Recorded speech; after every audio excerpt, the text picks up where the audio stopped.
So Eric, the second time through a schedule, so you play a team, second time, how much more do you know about them? How much does that help you, or is it not that big a deal? I think it's a huge advantage, knowing, you already played a team, whether you win or lost. Obviously we know how they guard. They really like to load up to the basketball. They like to be physical. They try to be physical early in that game down at their place. And we know they're playing really well right now.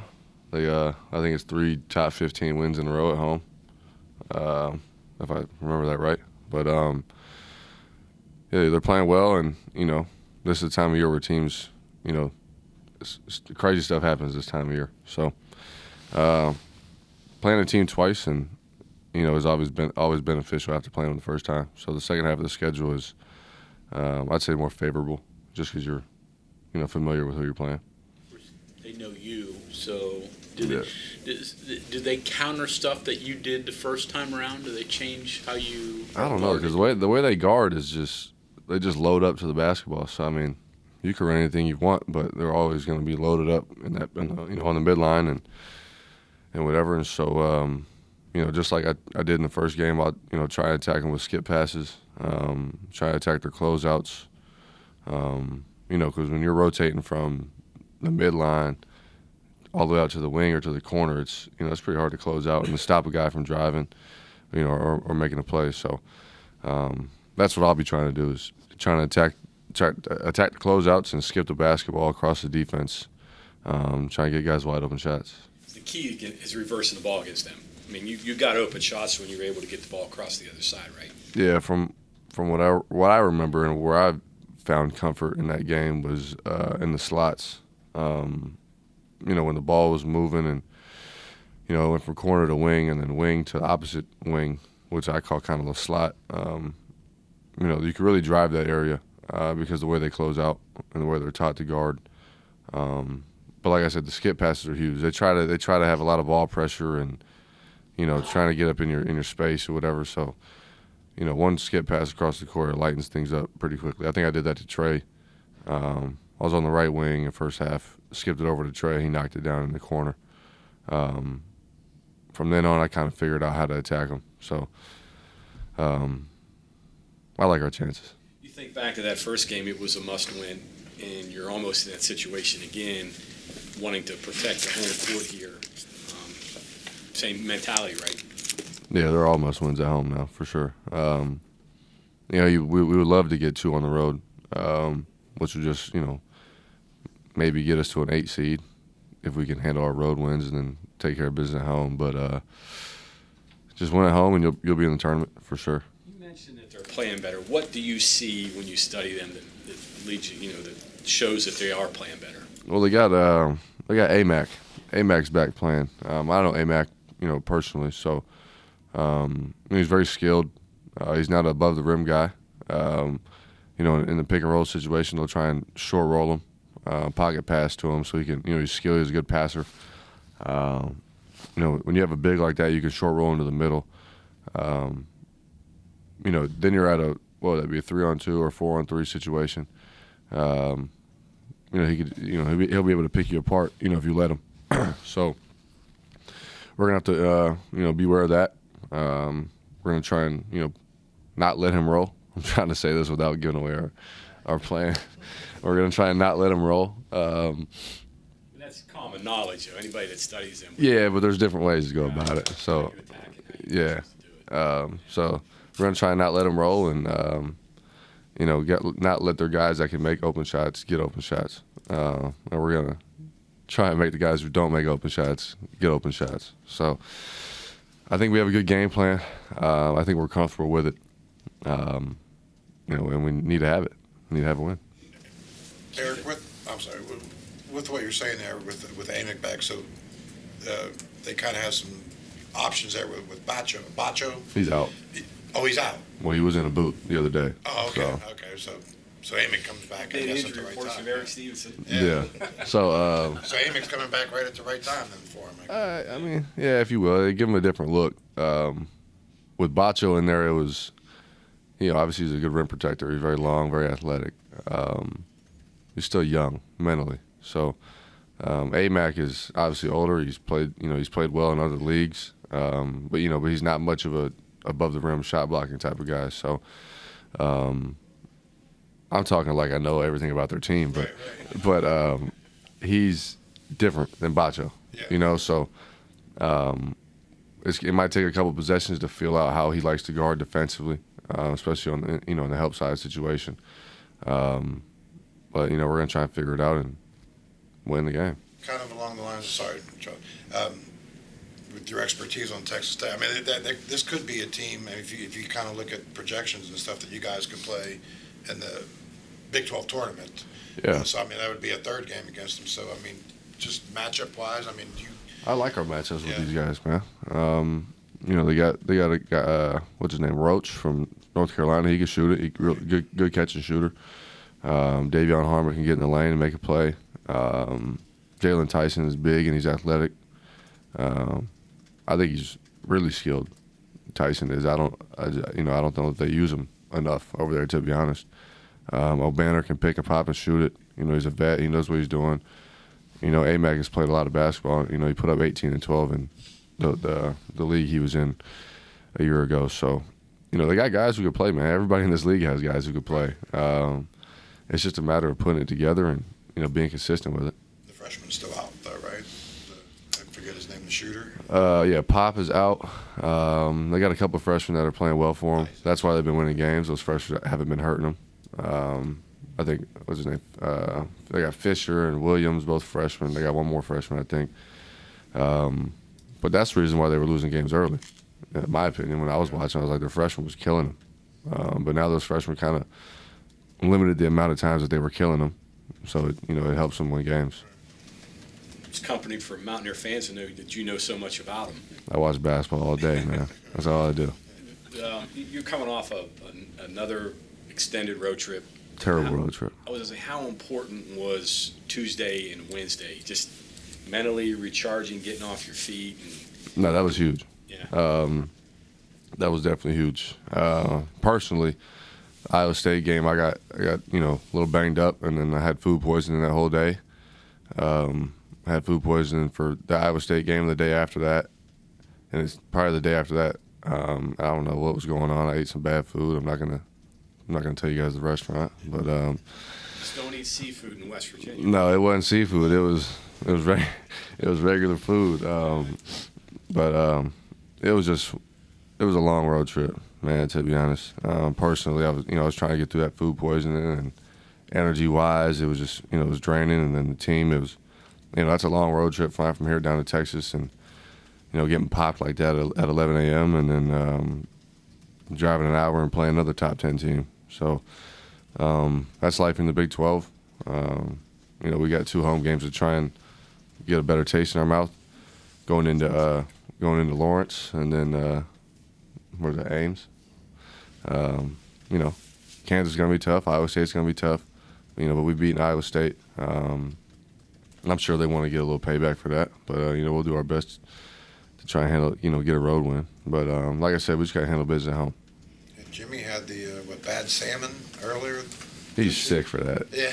Throwing up in the jersey, I mean, that's you guys crazy. have been on your guys' side, apparently. I never had a conference year where I've been so, up and down battling my own stuff. You know what I mean? It's usually the team, but, I had that virus for 4 or 5 games, and then, I had this food poisoning, and I disclosed information I can't share, but, yeah, I just wish I would have been healthy the whole year. You know what I mean? I think it would be a way different story. I think the travel contributes to that at all. I mean, Yeah, I'd say so. It's a brutal travel schedule. It's all time changes too. That time, it's time zones. Yeah, it's all 2.5, sometimes 3-hour flights, to the Midwest, and then, something like Texas. We got there about 7 or 8, whatever, and played at 11 a.m. the next morning. I was like, that's crazy to me. What's your longest trip in the SEC? What was it? South Carolina to what? Maybe Arkansas? Yeah, maybe Arkansas. Yeah. Yeah, maybe A&M. I was thinking A&M first. But Yeah, SEC is, it's all within an hour and a half, 2 hours max, and you're usually in the same time zone besides A&M. But we were almost right in the middle, I felt like, in Carolina. Obviously, we were kind of east, but every flight was hour and a half, 2 hours. But this is just different. I'm glad I'm here, but if I was here for 4 years, I'd probably be worn out with the travel. Do they have a lot of backup trips in the SEC where you got 2 in a row and you stay on the road? Trying to think if I did that. Well, it wasn't a lot if you have to try to remember it. No, I don't remember staying on the. No, we went for A&M, beat A&M, and then we went to Mississippi State. Okay. Which is weird. Now that I'm thinking about it, but I think that was the only back-to-back road trip. Yeah. Well, you won't be here next year when there's a road trip to BYU. Yeah. Hopefully, I'll be flying You seen the some other schedule? place. No, I haven't seen it, but they got to Sure go to that's- BYU sooner or You later. got some inside information? That's a heck of an environment over there too. Yeah. I'll tell you that. So it'll be interesting to watch the Big 12 next year. Yeah. I think some teams that are coming in here are going to want to go back to the old leagues that they were in. But Houston will compete for sure. There's no question about that.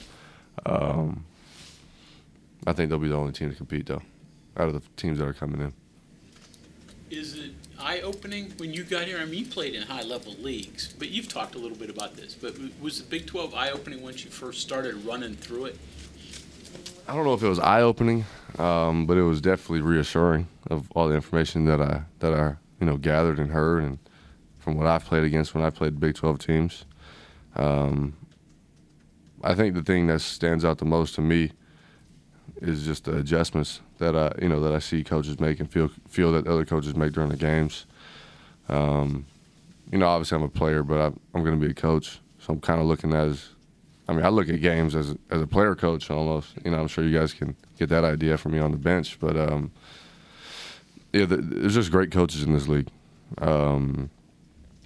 We played TCU the first time around and popped them. Went down there, and obviously we didn't play with great effort and energy, but they made some adjustments when we changed up our defenses that got them easy buckets. Like the first time around, we changed up our defense and they were shook. But down at their place, they made some adjustments and kept getting buckets. You know what I mean? And so I was like, okay. I mean, and no disrespect to Coach Dixon, but he's I wouldn't say he's the best coach in this league. We got some crazy coaches that fly around in the Big 12, man. So it's definitely eye-opening to see the adjustments. And I'm just picking up new gems every day, every game day, for real. What do you think when somebody tells you that the last place team in the Big 12 beat this week's number 1 by 24 at their place 2 weeks ago? That don't surprise me because I played the last team in this league. You know what I mean? Like, this league is legit. Like Pitt, they're winning the ACC right now. I was like, we'd go in the ACC and win the league by 5 games. There's no question about it. There's nobody in that league that could even play in our league. Maybe Miami. You know what I mean? Pitt, if you want to say that, but I wouldn't go out to say that. I'd say they're just having a good conference year.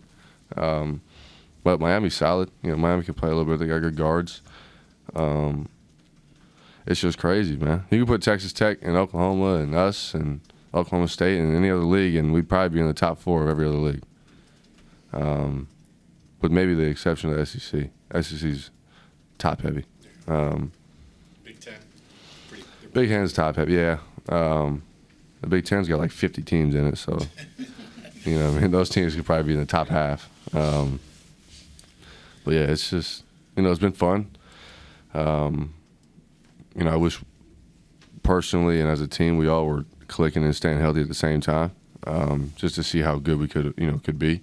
But it's not over. We got a couple games left to win at home, and get in the dance. And once you get in the dance, you just got a number by your name. That record's out the window. I was going to say, isn't it almost the mindset, just survive this league, get through the travel, get through the tough games, and just try to get yourself in a position to where you can at least get in the postseason? Yeah, that's, I've been saying that to a couple guys on the team now. I'm like, bro, I just hope we get in the tournament and play somebody not in our league. Yeah. You know what I mean? Because we fared pretty well against teams that are not in our league.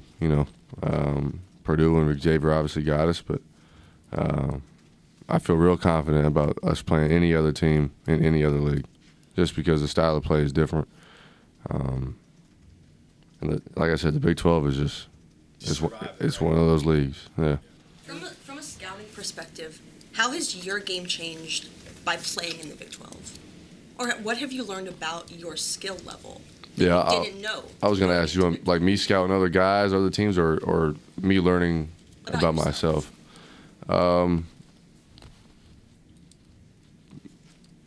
It's made me realize I got to move without the ball more. But sometimes within our offense, it's not ideal for me to move without the ball, if that makes sense, because of the type of stuff we're trying to do within the game.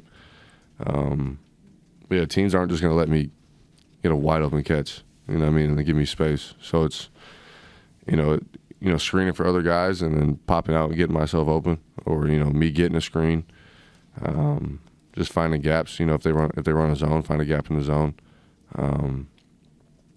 Because I don't feel like I need too much space. I just need a little bit to, take a look at the rim and figure out what the defense is doing, and then make a play off of that. But yeah, I mean, I've had the best year of my career so far. So I mean, I guess just continuing on what I built on this year. And furthermore, as you're looking toward going pro, what part of your game do you hope that scouts see and latch onto? Just my competitiveness, I feel like. And my ability to stretch the floor. Every professional team, no matter what league it is, desires guys who can shoot. You know what I mean? You got to be able to shoot the ball unless you're a crazy, pick and roll, lob threat, or an elite defender.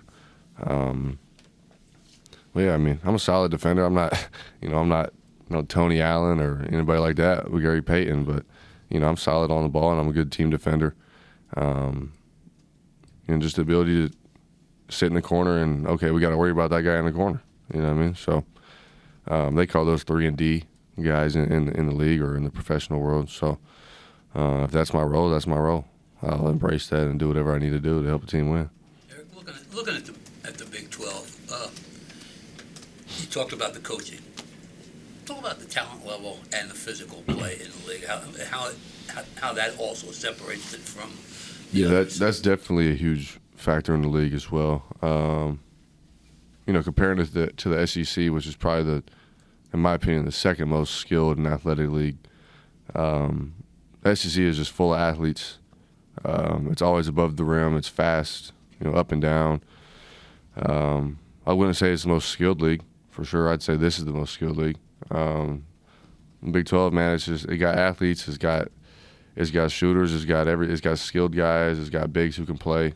And if you put those all together with a coach that knows how to coach, that's going to be a good team. You know what I mean? So, there's all types of talent in this league, and athleticism and brains, and guys with the ability to win in home environments. How about the physical aspect of the league? I mean, it's like it seems to me like you and Keedy, they focused on. Yeah, they try to be tough. There's teams that try to be physical, but there's teams that are actually physical and teams that try to be physical. If that makes sense. It's always funny playing the teams that try to be physical for the first 5 minutes. You know what I mean? And then they kind of just go back to their normal ways. But there's definitely some teams that are physical for sure, like legit physical. I think we're one of them. Because if you're not going to play. I'm not going to say any other teams just because they'll probably, like that. But there's some teams that are physical for sure. Erik, when you your first game against Texas Tech, that kind of came either at the tail end of whatever slump you were in, and maybe like the beginning of getting back to normal, right? Mm-hmm. Wasn't a perfect shooting day for you, but you did a ton of stuff to help them win, the assists, the rebounds, things like that. Did you feel like you were onto something there? Yeah. The game, like, all right, this is more like me. Yeah, that's exactly what I was feeling like out there. I was, I had some open looks that normally would drop for me, but they just didn't. That was the time where I was trying to recover from that virus and, get healthy. But not just in that moment, but every moment. Every game I try to affect the game in other ways than scoring, just because there's so much to it. There's so much to the game of basketball than putting the ball in the rim. So, I was able to get 10 rebounds that day, and I think I had 3 or 4 assists. To go along with a bunch of free throws I made. It was just a good overall day for me and for us. We're going to try to build on that for Saturday, you know what I mean? So from that game, there was definitely times where I that I noted in myself. I was like, okay, there's definitely things against this team that we could do to help us win the next time around, and make it, try to make it an easier win than it was. But yeah, I think to your point, I definitely found something in that game for sure. And then what you're talking about with the Big 12 as a player who transfers in, that's going to be the way this goes now. Teams are going to get transfer players. You made it seem very inviting and also very intimidating for players too. I'd say more intimidating than inviting. Okay, so for some teams. how do you pitch this? Like, you're a coach, right? Yeah. You can come in and you could be the second or third place team in some other conference, or you could be the seventh or eighth place team in the best conference. There's just different ways to go, and maybe you're looking for a certain thing in a player. I don't know, but it seems like the players could flock to this or go away from it depending on what they want in the final year. I think it just depends on the school, like the program in the Big 12. Obviously, there's going to be some programs where guys flock to. You know what I mean? Kansas and Texas and Baylor and those type of schools. Then there's going to be schools where, like us, the underdogs in the Big 12 and a team that has to do the dirty things to win these big games.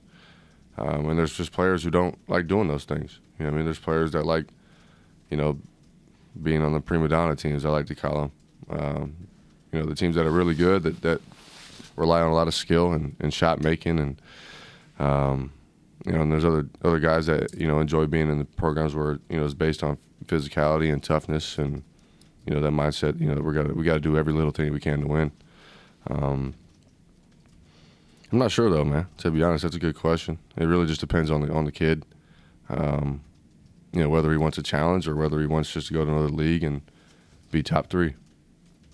Erik, you were Coach Huggins after the Baylor game was talking about against that zone. You guys weren't running the right stuff, or not. I guess not doing what he was looking. I'm sure he probably talked about that to you guys after the game. Concerning there at all, because it's not like you guys are a bunch of young kids. So I'm kind of wondering what was going on out there, and why wasn't stuff being kind of run the way he was looking to be run.